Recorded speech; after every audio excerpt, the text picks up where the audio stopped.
Hey everybody, welcome to Adventure Audit with Bryce. Today we're going to be taking a look at the Heybike Horizon. This is a folding e-bike and it is a pretty special one. I've been looking on the market for quite some time now for replacements for my other two e-bikes that I have, as well as my just standard Santa Cruz mountain bike that I have. And I am very happy with the results so far of this bike. So what we're going to do is go over all the different features and specs of this bike. We're also going to do a trail and road test. We're also going to do a speed test and an acceleration test, a hill climb test, and then I'm going to go over all my final thoughts on this bike. Now, there's a lot to pack into this review. I hope that you guys enjoy it. I've done my best to compile all the clips in the best way possible, but at the end of the day, there's just so much information to go over. So if you guys have any questions that I didn't cover in the video, please just make sure to drop them in the comments, or of course you can reach out to Heybike support and I'm sure they will help you out with any questions that you have. So without further ado, let's go ahead and get started with the review. So let's start going over the primary features of the Heybike Horizon. Now, the number one thing is definitely going to be that this is a folding e-bike. Now, a lot of the times with bikes of this size, you would not expect that. A lot of the folding bikes, their design is compromised or they are of a very small size. And this bike does not have that effect. I think a lot of people would see this and not even know right off the bat that it is a folding bike. So that is going to be the first thing that I want to mention. You can see the folding mechanism right here. You also have folding pedals, and then you also can fold down the handlebars here. So overall, I'll show a demonstration of what the bike looks like when it's fully folded, but that is going to be the first thing that I want to point out on the Heybike Horizon that really moved me towards this bike and made me want to purchase it myself. So I can actually take it places. There's no point in having a nice high-end bike like this if you can't actually take it places. So for me, that was the number one thing. Next thing we'll go ahead and point out is the tires. So these are some pretty wide tires. Specifically, they are 4 inches wide by 24 inches tall, and comparable to my Letric, for example, that has 20-inch tires and 3-inch wides. So overall, you can definitely feel the grip on this thing.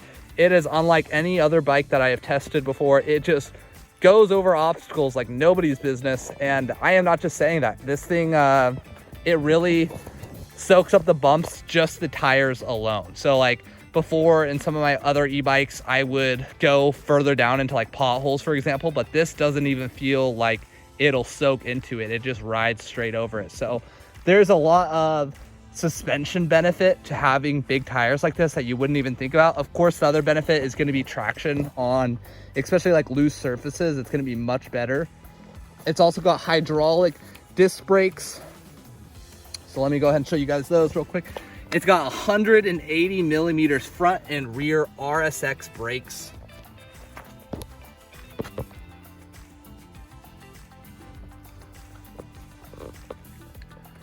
I also want to mention the motor. It is a 750 watt continuous motor that they have in the rear motor. It is not a dual motor, it is a rear motor bike, 750 watt continuous, and it has 1200 watts peak.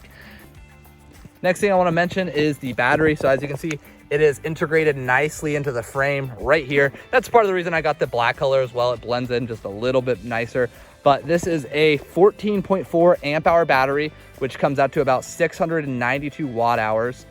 So very nice battery. It's not going to be the largest battery you can see on e-bikes, but at the end of the day, the bigger the battery, the bigger the weight. And I think this is the perfect middle ground between distance and usability. Next thing I want to point out is the full suspension on this bike. You do not normally see a full suspension bike that also is folding. Those two things put together makes this bike an absolute unicorn as far as the rarity goes. There is not many things out on the market like this. So the front suspension does have adjustments that you can do here. So that is preload adjustments, and you can also lock out the front fork as well if you're a crazy person. The rear doesn't have any adjustability in it, but from what I've heard, unless you are a heavy rider, I think this is perfectly suited for me. I am 160 pounds approximately, and I haven't had any issues with it. I haven't had any thought about adjusting it. So I think it just depends on your rider weight. But for me, the rear suspension is set up perfectly. It is absolutely a better ride than any other bike that I've tested that's in this class of e-bike, and especially at this price. I mean, this thing is right now on sale at $1,500, and that's going to change. The actual MSRP is $199. So it's on sale right now, but even at that price, it's one heck of a deal for a full suspension folding e-bike with 24-inch tires, 4-inch wide. It is an absolute bargain. So overall, specifically as far as the full suspension, I'm very happy with it. Another nice detail here is that you can see right there the UL certification sticker. So that is nice that Horizon, or Heybike, excuse me, has gone through the efforts to actually get this certified. Just so you know you're buying something quality. You don't want batteries that have kind of been cheaped out on or that haven't gone through that certification. So very nice to see that Heybike did that. Next thing I want to point out as well is that this is shipped as a Class 2 e-bike. Now there are some setting changes that you can do within the app to change this, or you can actually change it within the programmable menu here. The Horizon also comes with a built-in headlight, and it comes with a nice brake light as well. The built-in screen on the Heybike Horizon is very nice. Now, if you watch some of the earlier reviews of the Heybike, you'll notice that they actually have a different screen on the Horizon in the initial first units that they shipped out, versus they are now doing an updated display there, and it is very nice. You can change the pedal level assist from 0, which is no motor power at all the way up to 5, and that is going to have a different speed for each as well. There's also a built-in light control as well, and then you also have a turn signal. So let me turn that to the right side. So if you live in an urban environment, that is very cool to see that they have a built-in turn signal on the bike. I'm gonna go ahead and turn that off. They also have a horn. Very nice horn. It's definitely much louder than like a typical bell would be. And I don't think you're gonna have any problems with people hearing you when you do need to use that, possibly even for cars, like if you're riding in an urban environment. So overall, very nice, well-rounded bike for urban commuting, if that is gonna be what you're gonna be doing. And the throttle is a, not a twist throttle, but instead it has this little lever right there, thumb throttle. Personally, I actually think I might like that more than a traditional twist throttle, because there's less chance of you accidentally grabbing the bike and throttling it. I've definitely seen some noobs do that before, and I think we've all done it ourselves a couple times as well. So just a little bit safer of a bike, especially when you get into the power of what this does have and the torque that it does have. As far as the top speed of the Horizon goes, this is limited to 28 miles per hour as per Class 2 regulations. Now, there are some settings that you can do within the app, which comes on Android and iOS. So if you want to unlock the full top speed, you can do that within the app, or just in the factory settings. I think it's more than enough. You can also tweak the pedal level assist, the PAS levels. So for example, if you want to have it go to a different speed within the various pedal level assist levels, you can absolutely do that. For me personally, I think the default pedal level assist levels have been perfectly fine. I don't really see a need to change them. If anything, I think the major thing most of you guys will be doing is unlocking the top speed and doing the throttle restrictor delete as well. So what I mean by that is, as per Class 2 regulations, you can only throttle only to 20 miles per hour, and then to achieve more than 20 miles per hour, you are gonna almost always need to pedal. Even if you're ghost pedaling, almost all bikes will get you past that 20 mile per hour mark. So that is no different than this, just because of regulations. But it is very cool that within the app you can change everything. If you don't have a smartphone, you can also change it within the settings. There is a programmable menu within there that you can change a bunch of different settings. So overall, nice top speed, very usable. Another thing I want to point out is it does have this auto button right here. Some people might not know what that means. So as you can see, my headlight is on right now, and that is just from clicking that auto button, and it's because it can actually sense that it is getting dark out right now. So it does have some sort of sensor built into the bike that can actually see the light levels. And so if you accidentally leave that on, like some people do, you might come to the garage and see that your bike has the headlight on. So make sure that you disable the auto feature if you don't want to use that, or of course just make sure you take out the battery and turn that to all the way off, and that'll prevent the auto headlight feature from going on. I'm gonna go ahead and just keep it on for now. And yeah, that's just something to keep in mind. So you're not surprised if the headlight is randomly on. It is because you have the auto button engaged. It also comes with a 7-speed Shimano gear shifter and derailleur. We're gonna go ahead and do a throttle only hill climb test up this hill right here. It is about a average of a 7 to 9% grade as you go up the hill. Overall, it is a pretty big hill. It's definitely not something you would want to pedal up. So we're gonna go ahead and see how the Heybike Horizon performs here. All right, throttle only here. We're in PAS 5.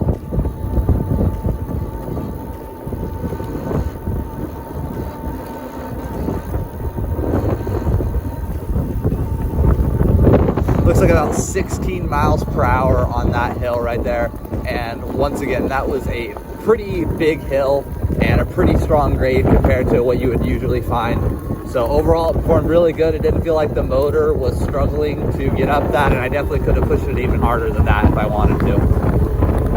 Now we're gonna do our flat ground speed test here, starting from 0. All right, here we go.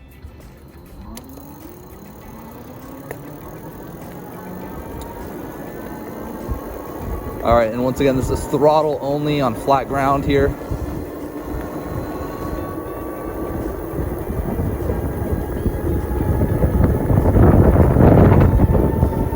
All right, 25 miles per hour on flat ground, 26. Alrighty, everybody, we're gonna do a little bit of an off-road test here now on the Heybike Horizon, see how it performs. It's a little bit wet out on the trails today. We'll take it a little bit easy, but overall we want to get a good idea about this suspension and how it soaks up bumps. So right off the bat, that was definitely much better than my Letric XP and my Jetson Haze, which both those have partial suspension, but this is my first bike with full suspension. And I'm not pedaling right now either. I'm just kind of cruising along here. Honestly, I could probably turn it down to a lower pedal level assist so I can just cruise with it on the top speed here. So pedal level assist 2 right now on off-road. We're getting about 12 to 13 miles per hour, it looks like. Now 14 almost. We'll bump it up to the next one. Pedal level assist level 3. Bumps it up to about 17, 18, 19. Going to pedal level assist 4 here. About 22 miles per hour. I probably could have gone faster there, but I don't want to be too reckless out on the trails. Don't want to hit anybody. So overall, one thing I want to also point out is just the suspension. So I have ridden this specific trail on my regular mountain bike, which is a Santa Cruz, pretty nice bike. I've also ridden this on a XP 2.0 from Letric, and I've ridden this on a Jetson Haze. And by far, this ride quality is so much better. I used to not really want to do this trail too much on, especially the Jetson Haze, just because it's so bumpy, but it is just smooth as butter on this thing right here. Pretty good drop right there, and it was super smooth. One thing I want to point out as well, guys, is that the brakes are working fantastically. One thing that I really like about them is the total throw on it. And what I mean by that is with other brakes, when you brake, you might have to go further than that to get to maximum brake. But on this bike, right there is about maximum brake. And why that's good is on my other bike, you literally have it touching your hands almost the whole time. But I cannot get it to touch my fingers, even when I'm braking as hard as I can. And it's the same thing on the left side as well. When I brake, it's a little bit hard to show you guys. But overall, the brakes are working great. The perfect amount of draw, where essentially you don't want it to be too sensitive, but you also don't want it to be where you have to pull it down all the way to get actual full brake. So overall, great brakes so far, and they hook much better than my other bikes. Another note too with these brakes is they do not make a sound. So let me go ahead and get up to speed here real quick. And I have a Jetson Haze and my Letric to compare this to, and those are loud. So let me get up to speed, and then we'll do a brake here. And here we go, full brake.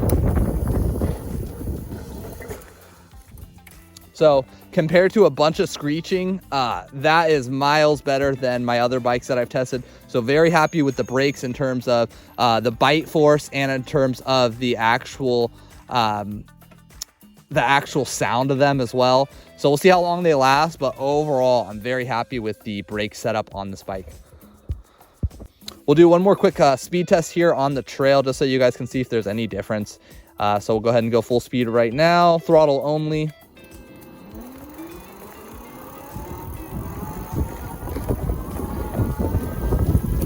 Still full throttle.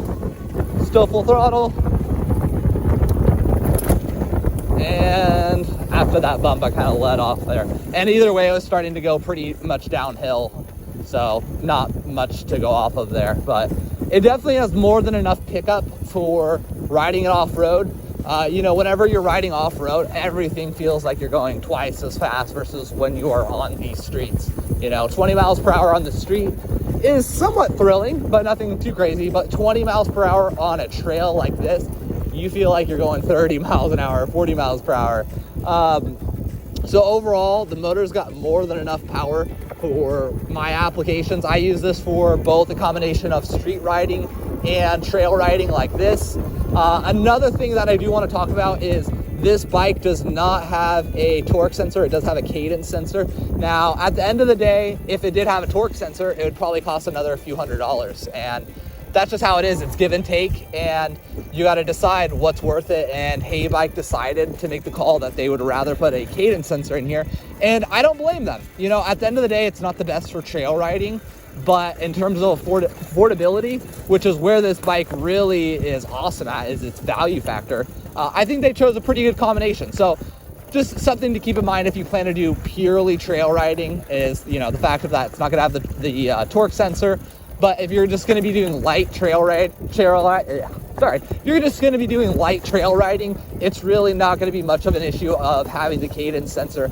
But just like every other bike that I've tested, it's pretty similar. It's probably about a 1 second delay before you actually feel the throttle kicking in when you're doing pedal assist only. So normally, like what I do, for example, when I'm first starting the bike is I do throttle just for the first second, just to get the bike moving. And then from there, I'll normally just do pedal assist. All right, one more test we'll do is a little race between the Letric XP 2.0 versus the Heybike Horizon. So let's go ahead and do this test. All right. 1, 2, 3.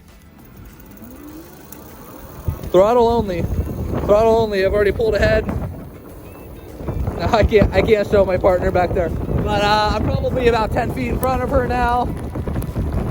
Yeah, there we go. All right, everybody, last speed test I want to do is a downhill run just to confirm that the bike does reach its full confirmed top speed and that it gives power up until then, at which point the motor should do a cutout just like any other e-bike would. So we're going to go ahead and take it on the downhill and see what this gets up to. This is throttle only as well.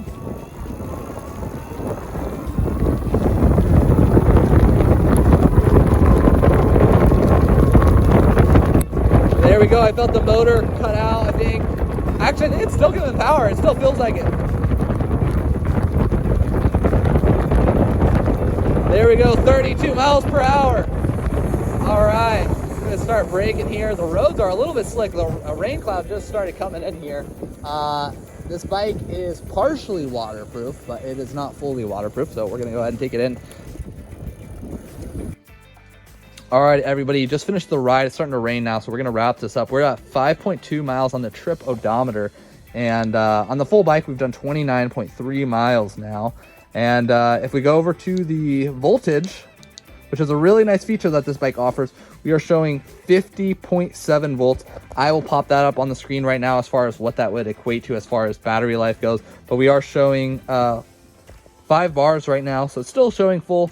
Another thing to keep in mind, guys, is that the app does give you an exact percentage readout. Now, you can convert the voltage to a percentage if you'd like, or kind of estimate it just from that, or of course, just use the battery bars. Or your last option, guys, is you can connect via Bluetooth to the bike and you will get a percentage-based battery readout. So that's what I've been doing myself personally, just over time. It's a little bit easier, and specifically if you want a more accurate reading rather than just knowing how many bars you have, that's going to be the best way to do it. So moving on to the final thing, which is just going to be some final thoughts that I have, and I also want to go over the range calculations that I have for you guys. So I've done a total of about 40 miles now on the bike, and I think I've gotten a good feel for what the bike offers and the specs and the quality of it. And I'll go over all that, but first I want to go over my real world calculations. So what I mean by that is In the video, as you saw in that final clip there, I had rode 5.2 miles and the battery was at 75% remaining. So I've done some calculations here based off of that, and then in another situation I rode 17.2 miles and the battery was down to 25% remaining. So starting with that test, if you have 75% of the battery and you've done 17.2 miles, that's about 0.23 miles per 1%. So riding down to, let's say, 10% would be about 20.6 miles. And the reason we're using 20% here is because most of the time you're not going to ride your bike down to 0%. It's just, I don't think it's good for the battery, and either way I think most of you probably wouldn't push your limits that far anyway, so we're going off of a 10% as the final benchmark here. So 10% would be riding to 10% remaining, 90% of the battery used would be about 20.6 miles. And then on my second test, which is based on the one that you guys saw today where I rode 5.2 miles down to 75% battery, that comes out to about 0.21 miles per 1%. So that would be 18.7 miles had we rode to 10% remaining. So what that means is with two different tests, we got 20.6 miles and then 18.7 based off of going down to 10%. And so what that averages out to is 19.7 miles per ride. And that's, once again, going down to 10% battery life remaining. And that is based on real world conditions, partially off-road. I'd say about 70% off-road and 30% on-road. If you're planning on doing mostly just road riding, you're definitely going to get more range, but it all depends on the pedaling effort. There was a huge variety that I have done throughout the two tests that I have done. So once again, 19.7 miles is the estimated real world range if you're going to ride down to 10% battery. So hopefully that gives you a good idea of what you can expect. Moving on to my actual final thoughts now. The value that you get in this bike right now, it's listed at $1,500 on sale. I think that is a huge bargain for the fact that it is folding, 24-inch tires, and it has just all the specs. I won't go over everything because we already went over it in the video, but overall, very happy with it. It's got a great design. The app is very intuitive and it has lots of controls on it, and I think that alone is worth a good amount of money, having that flexibility on the app. Another thing is I liked the seat. I saw a couple other reviewers mention they did not like the seat, but me personally, I feel like maybe they upgraded it, but nonetheless, it was a very nice seat. The motors were quiet. That's definitely one thing that I noticed. Another thing that I like about it as well is it is a geared motor. So you need to look into that if you're going to go with another e-bike, is checking whether it is a gearless motor or a geared motor. In the case of the Horizon, it is a geared motor, so that just gives you a little bit more efficiency and a little bit more torque throughout the full range. Another thing I like is the tires have a reflective sidewall stripe that goes along the whole sidewall of the tire, and that lights up if a light shines on it. So like say an oncoming vehicle, they will actually see you much better. So that's another little detail that I liked that I haven't seen on many other bikes. So overall, very happy with the Horizon, and I think it's a great value for the money. Once again, it's listed at $1,500 right now, but you guys should check out all the specs in the description below. I'll leave a link to the actual product so you can check it out. But if I didn't cover anything in this video, let me know your thoughts below or any questions you have.